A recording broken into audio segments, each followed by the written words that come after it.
Bonsoir et bienvenue à tous sur Moselle TV. Très heureux de vous retrouver pour une nouvelle semaine de Moselle Info. Voici les titres de ce lundi 20 juin.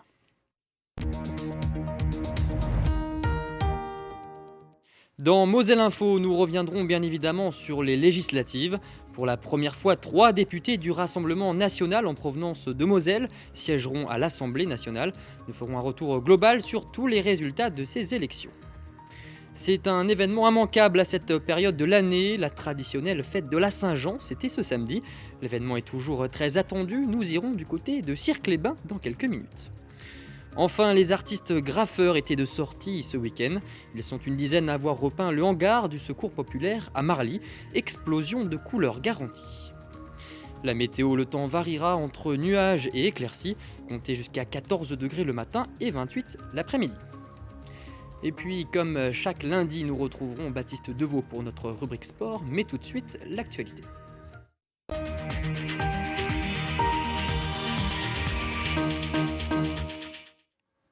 Le deuxième tour des législatives, c'était ce dimanche. Et comme la semaine dernière, les élections ont été marquées par l'abstention. 60,61% des inscrits ne se sont pas déplacés aux urnes. Au niveau des résultats, les candidats élus sont dans l'ordre des circonscriptions Belkir Belhaddad et Ludovic Mendes de la majorité présidentielle, Charlotte Leduc de la NUPES, Fabien Di Filippo et Vincent Settlinger des Républicains, Kevin Pfeffer, Alexandre Loubet et Laurent Jacobelli du Rassemblement national, et enfin Isabelle Roche de la majorité présidentielle. Égalité parfaite donc entre le Rassemblement national et la majorité présidentielle avec 3 représentants chacun. Élu avec 52,43% des suffrages, Laurent Jacobelli remporte la 8e circonscription de la Moselle face à Céline Léger. Une victoire attendue de longue date par les militants du Rassemblement national. Depuis l'élection de Fabien Engelmann, le parti de Marine Le Pen creuse ses bastions dans une vallée de la Fensch, historiquement de gauche. Les explications de Fanny Bragard, économie expert. C'est le grand soir pour le Rassemblement national. Propulsé à l'Assemblée par les électeurs de la 8e circonscription, Laurent Jacobelli savoure sa victoire. C'est pas la NUP, ça. C'est un raz-de-marée bleu marine. Personne dans la presse n'avait imaginé ce qui se passe ce soir. Nous, on le savait, parce qu'on était sur le terrain, on avait les échos. Eh bien, ce soir, nous aurons le plus grand groupe d'opposition. Parce que vous le savez, la NUPES va exploser de façon pulse et vous aurez 4 à 5 groupes de 50, 60 députés. Et donc, ça nous oblige à l'Assemblée nationale à défendre nos concitoyens. Mais ça montre aussi qu'aujourd'hui, on ne peut plus ignorer le Rassemblement national. Symbole de l'implantation durable du parti sur les terres industrielles de la Vallée des Anges, le plafond de verre s'est brisé. Une délivrance pour ses sympathisants, à la flamme ravivée depuis l'élection de Fabien Engelmann à Hayange. C'est merveilleux pour nous, c'est absolument merveilleux et ce sera de mieux en mieux. Parce que je suis sûre qu'elle va nous recevoir à l'Élysée bientôt. Nous, on est toujours les dindons de la farce. Maintenant, ça va changer et j'espère que ça va changer dans le bien. Dans ce duel entre le RN et la NUPES, 65% des électeurs se sont abstenus. Victime de l'effritement du Front républicain, Céline Léger avait pourtant entendu la colère et le découragement qui grondent. Nous avions les réponses à ce mal-être et à cette maltraitance sociale que subissent les Français. C'est forcément décevant. Maintenant, c'était une première étape.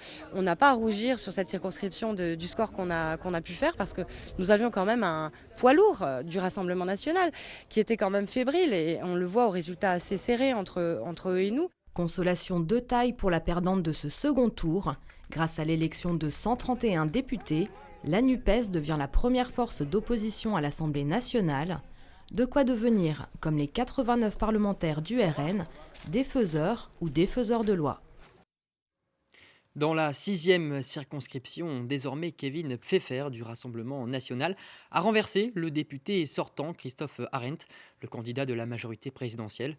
Il a été élu avec plus de 56% des votes. Reportage à Forbach et Styrin Vindel. Superstitieux, il n'avait pas prévu de lieu pour fêter une potentielle victoire. C'est finalement dans son jardin que Kevin Pfeffer, candidat du Rassemblement national, a accueilli ses proches et ses militants. Souvent, on a eu l'habitude d'être mis en échec au second tour, il faut le dire. Il y a eu souvent des barrages contre l'Assemblée nationale. Et aujourd'hui, je pense que cette force de barrage s'est exercée dans l'autre sens. Et je pense que le barrage a été fait à Emmanuel Macron et à ses députés, parce que les Français ne voulaient pas d'une majorité présidentielle à l'Assemblée pour 50+. Cette fois-ci, Christophe Arendт n'a pas su inverser la tendance comme en 2017. Deuxième au premier acte, il avait finalement devancé Florian Philippot au second tour, alors candidat du Front National. Moi, je prends ma part de responsabilité. Je pense qu'on a eu du mal à expliquer tout ce qui a été fait sur le territoire, tout ce travail formidable qu'a réalisé mon équipe. Et le fait de se faire saper le bilan pendant 2-3 mois, d'être victime en plus d'une campagne de dénigrement, tout ça fait que ce soir, le résultat est ce qu'il est. De l'autre côté, Kevin Pfeffer, 32 ans, s'est fait une place aux côtés de Laurent Jacobelli et Alexandre Loubet, respectivement porte-parole et directeur de la communication du parti. Il se veut être un député proche de son territoire. Ici, il y a des thématiques évidemment communes à toute la France, de pouvoir d'achat, de sécurité, mais il y a aussi des thématiques particulières, de transfrontaliers, de problèmes de déserts médicaux, d'accès à la santé. Et je pense que ça doit être remonté à l'Assemblée nationale pour trouver tous ensemble des solutions et tous les groupes devront travailler ensemble. Que ce territoire-là ne peut se développer qu'au sein de l'Europe, ne peut se développer que dans la coopération franco-allemande. Et Marine Le Pen a été très claire dans son programme, elle veut mettre un terme à la coopération structurante franco-allemande. Même si le Rassemblement national n'est pas forcément le parti le plus ouvert sur l'extérieur, Kevin Pfeffer assure que les liens franco-allemands seront maintenus. Ce qui est sûr, c'est que le jeune député sera scruté à la loupe ces 5 prochaines années. Faisons désormais le point sur les résultats des élections législatives des circonscriptions Messine. 2 députés sortants ensemble sont réélus, Ludovic Mendes et Belkir Belhaddad. Et une nouvelle candidate de la NUPES, Céline Léger, va rejoindre les bancs de l'Assemblée nationale à la rentrée. Le point complet avec Emma Facchetti et Chloé Gaillard. Après un retournement de situation similaire au premier tour, c'est bien Charlotte Leduc, engagée en faveur de l'urgence sociale et climatique, la nouvelle députée de la 3e circonscription de la Moselle.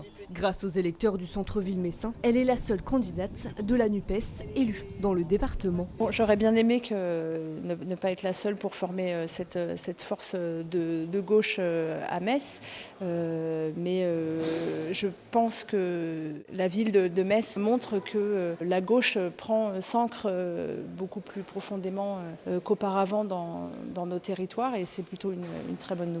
Avec 51,46% des suffrages, la candidate de la NUPES l'emporte face à Françoise Grolet du Rassemblement national.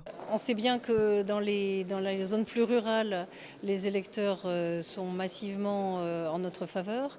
Et dans la ville, j'ai quand même obtenu un report très important d'un grand nombre d'électeurs pour ma candidature. Mais il manque 800 voix. Au niveau, quand on parle d'une circonscription de quasiment 100 000 électeurs, c'est pas si important. Pour les autres circonscriptions messines, les 2 députés sortant ensemble limitent la casse et conservent tout juste leur siège à l'Assemblée nationale. Dans la première circonscription, Belkir Belhaddad devance de 7% le candidat du Rassemblement national, Grégoire Laloux, un résultat mitigé face à la montée de l'extrême droite dans le département. C'est vrai que c'est une journée assez triste sur les terres de Robert Schuman, de voir le Front National, le Rassemblement national, avoir trois députés. Dans la 2e circonscription, Ludovic Mendes bat la candidate de la NUPES, Lisa Lahore, avec 56,41% des voix. Le député rempile pour un second et probablement dernier mandat, avec déjà une première bataille dans le viseur. Je crois que ça a été annoncé par tout le monde, par tous les partis politiques, c'est le pouvoir d'achat. Il faudra trouver des accords sur le sujet et on va proposer. J'ai déjà remonté des propositions au niveau du président Emmanuel Macron. Maintenant, j'attends de voir ce qui va se passer demain, quelles propositions vont nous être faites, parce que ce message aussi des législatives nous dit qu'il faudra peut-être aller plus loin que ce qui était prévu et il faudra répondre à ce besoin de la population. Rien n'est joué d'avance, puisque contrairement aux 5 dernières années, Ensemble n'a pas la majorité présidentielle. Le combat promet d'être acharné lors des débats sur le pouvoir d'achat à la rentrée. Et vous l'avez vu et compris, ce n'est pas Céline Léger, mais bien Charlotte Leduc qui rejoindra l'Assemblée nationale. Je vous le disais en début d'émission, 2 candidats des Républicains sont sortis vainqueurs de ces élections. Il s'agit de Fabien Di Filippo, facilement réélu dans la 4e circonscription, et Vincent Settlinger dans la 5e. Lui va découvrir l'Assemblée nationale. Ils font donc un 2 sur 2 au niveau départemental dans la 4e et 5e circonscription. Regardez.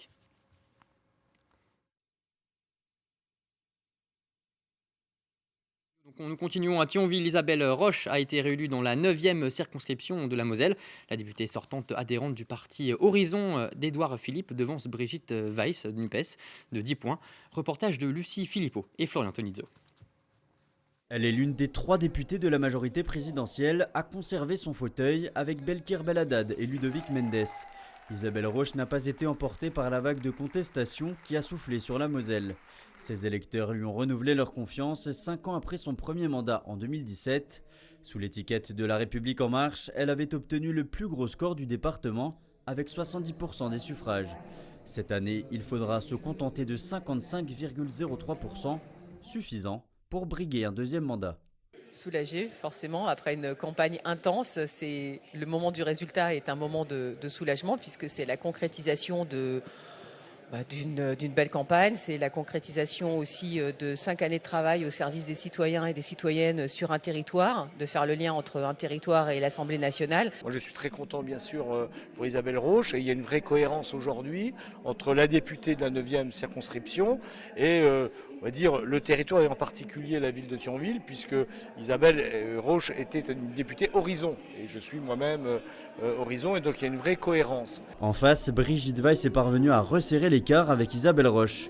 La candidate de la NUPES récolte 16 386 voix, soit 44,97% des suffrages. Mais elle regrette l'abstention qui a finalement fait le jeu de son adversaire. Je ne pense pas du tout qu'on ait eu un report de voix du Rassemblement national. Je pense que le Rassemblement national, certainement, certaines personnes ont voté pour nous et d'autres ont voté pour Isabelle Roche. Mais je pense que derrière, c'est l'abstention, quoi, les 61% d'abstention. C'est vraiment ce qui doit nous interroger. Moi, j'avais dit au premier tour, il faut combattre le RN, on l'a fait. J'avais dit, le 2e tour, c'est les abstentionnistes. Bon, visiblement, on n'a pas su convaincre les abstentionnistes. Isabelle Roche s'apprête à vivre une mandature bien différente de la première à l'Assemblée nationale, sans majorité absolue pour le président Emmanuel Macron, mais avec la ferme intention de répondre concrètement aux problèmes quotidiens des Français et des Mosellans. Ce matin a eu lieu la 2e réunion trimestrielle du département de la Moselle. Le président de l'Euro-département est notamment revenu sur la gestion saine de la collectivité rapportée par la Chambre régionale des comptes. Cela permettra au département d'investir dans différents projets, notamment dans le développement d'itinéraires cyclables en Moselle, et également dans la rénovation de collèges mosellans ou encore dans le projet Destination Amnéville qui lui permettra notamment d'acquérir le Galaxy d'Amnéville. On écoute Patrick Weiten, le président de la Moselle. Le Galaxy, qui doit faire l'objet d'un investissement de 20 millions d'euros, qui est la seule grande salle de cette dimension-là et cette capacité-là de Lille à Lyon.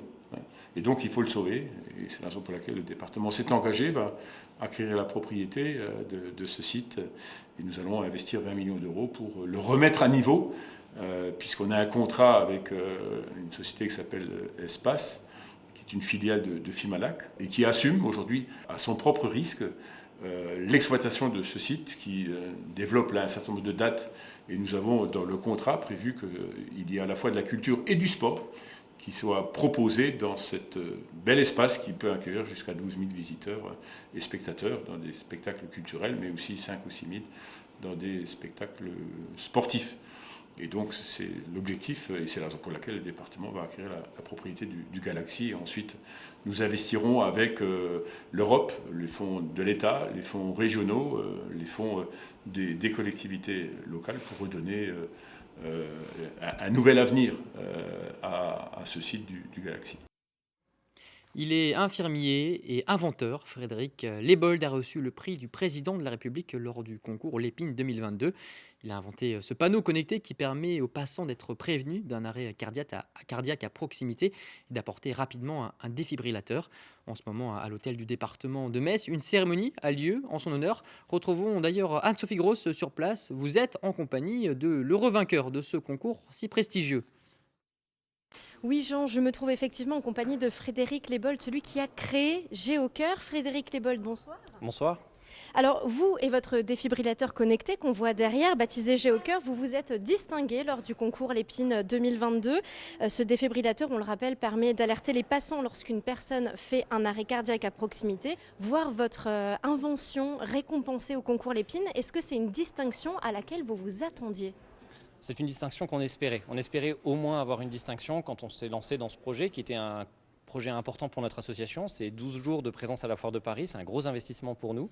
Donc forcément, on espérait avoir une récompense. De là à avoir le prix du président de la République et la médaille d'or, c'était vraiment une consécration pour nous. Et derrière, la médiatisation qui a été autour est juste énorme. Donc c'est vraiment une grande chance aussi pour nous de ce projet.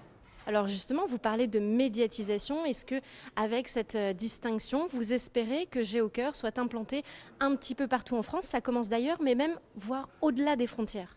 Alors effectivement, on va pouvoir déployer notre projet un peu partout en France.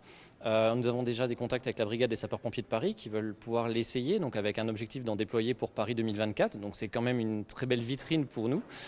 Et derrière, alors effectivement, nous sommes un département frontalier, donc évidemment, on pense au Luxembourg, à l'Allemagne, à la Belgique pour pouvoir en déployer à l'échelle européenne un jour.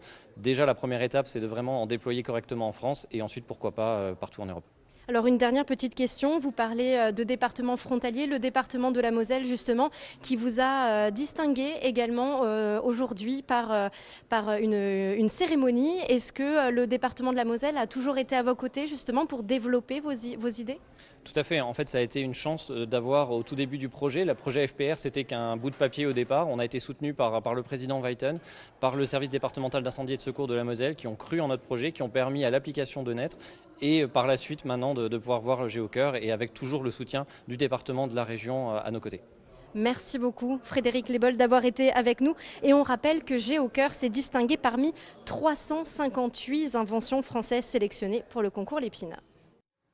Merci Anne-Sophie pour ces précisions. Si vous avez vu une boule de feu dans le ciel samedi soir, pas de panique, ce n'était pas une météorite, mais la fameuse roue de la Saint-Jean. Comme le veut la coutume lors de la fête de la Saint-Jean, une roue enflammée dévale la pente du Stromberg entre Cirques-les-Bains et Cons-les-Bains. Et Mafa Ketty nous fait redécouvrir cette tradition. C'est la star de la soirée, la roue de la Saint-Jean. Lancée du plateau de Sternberg, cette roue enflammée s'apprête à descendre à toute vitesse une pente de 314 mètres.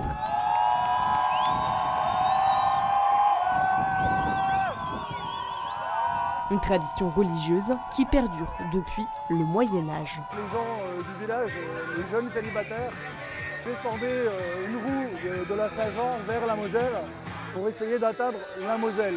En face, on avait le Grand-Duc et toute la haute citoyenneté.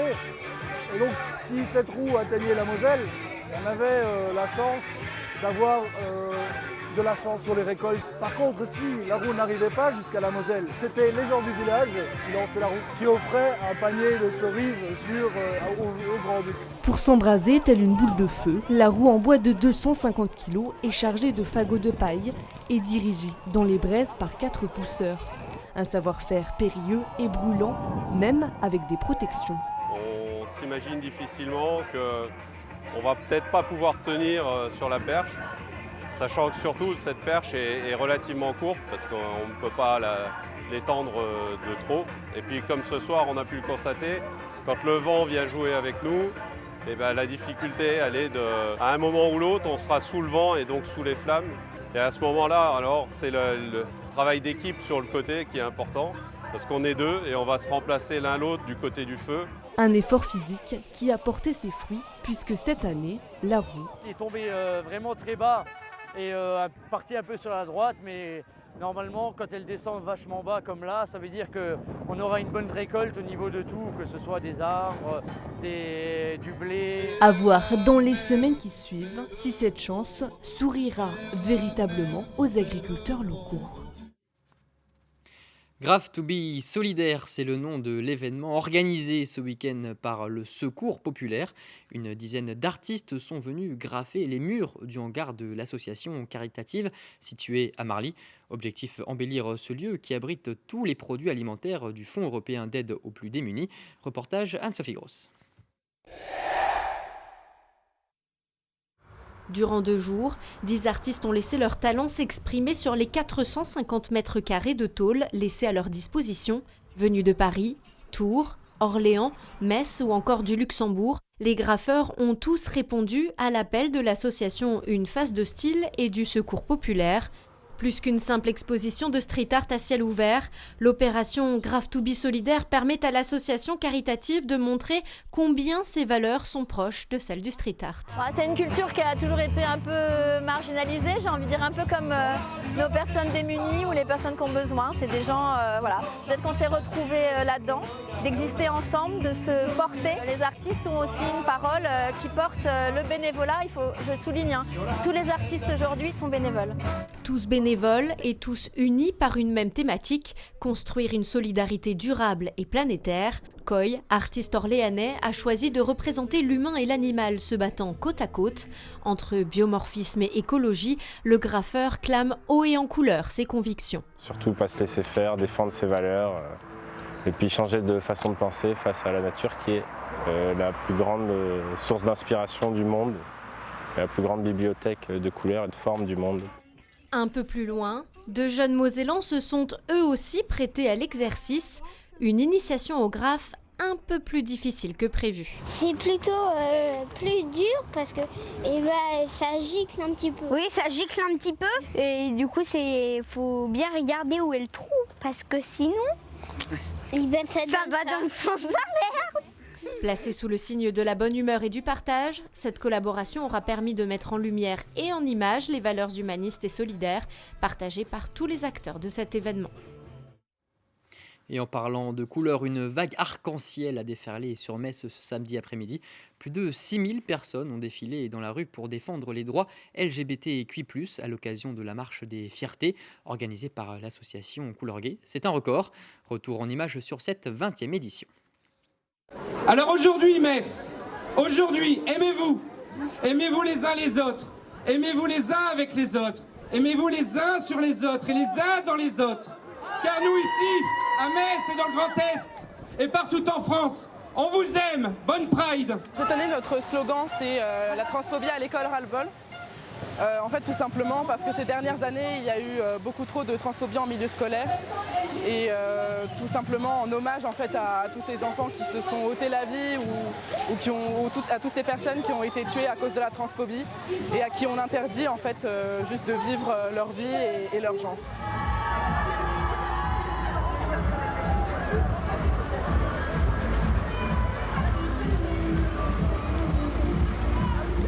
Je me suis rendu compte que j'étais lesbienne lorsque j'avais à peu près 12 ou 13 ans. Ça a été assez difficile au départ puisque j'avais personne à qui en parler et ce genre d'événement, voilà, c'est l'occasion de me rendre compte que je ne suis pas toute seule en fait. C'est une manière d'appartenir à notre communauté sans honte, sans rejet de nous-mêmes en fait. C'est un moyen de se réunir aussi parce que le truc c'est que on est pas mal de personnes de la communauté LGBTQIA+, qui sont pas forcément out à leur famille, à leur entourage proche. C'est si vrai. Et c'est un lieu de réunion en plus d'une commémoration.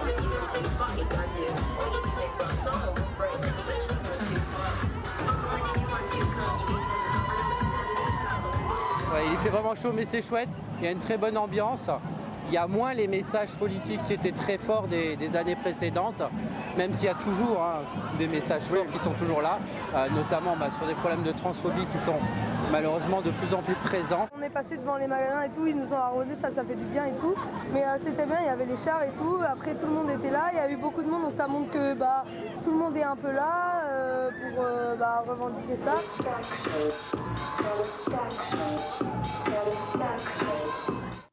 Et passons désormais à notre rubrique sport.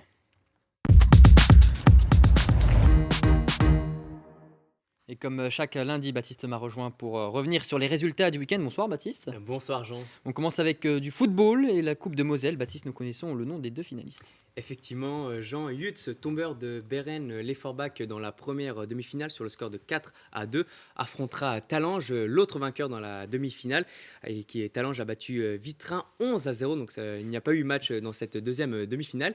Et la finale se jouera dimanche 26 juin à Creuswald. C'est une rencontre à ne surtout pas manquer. Prenons maintenant la direction de la capitale pour revenir sur le meeting de Paris. Quentin Bigot, le vice-champion du monde du lancer de marteau, retrouvait la compétition après son lancer record en Pologne à 80,55 m. Et oui, il arrivait gonflé à bloc avec ses deux lancers à plus de 80 mètres, à Forbach tout d'abord, puis en Pologne ensuite. Mais dans ce concours à Paris, il est très mal rentré avec des jets sous les 75 mètres. Mais Quentin Bigot s'est très bien repris lors du 5e jet avec un lancer à 78,12 mètres, ce qui lui permet de terminer 3e derrière le champion olympique en titre Wojciech Nowicki et l'autre polonais Paweł Fajdek. Place maintenant pour Quentin Bigot au championnat de France prévu les 25 et 26 juin. Allez, on poursuit avec les dernières informations mercato du côté du TFOC. Une nouvelle passeuse a été annoncée après la signature de l'Hawaïenne. Je ne prononcerai pas son nom parce que c'est trop compliqué. Et oui, une nouvelle passeuse a été recrutée pour le TFOC pour la saison prochaine.